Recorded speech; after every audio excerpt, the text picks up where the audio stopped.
Конкретных сведений о том, какое образование имел Каздаост Казабек-би, нет, говорят ученые. Но не это главное, а то, какое богатое наследие он оставил нам. На сегодняшний день в области проходят различные мероприятия, посвященные Казбек-би. В них принимают участие наши известные ученые и поэты. Главная цель – донести до молодежи то, какое наследие он оставил, а также рассказать о его жизни и творчестве.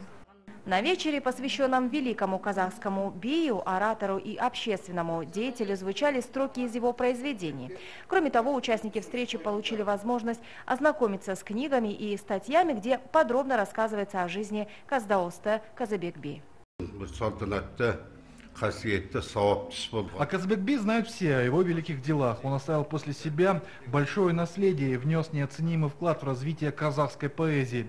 Он всегда был близок к народу и думал о нем. Именно поэтому 350-летие Казбек-би имеет такое значение.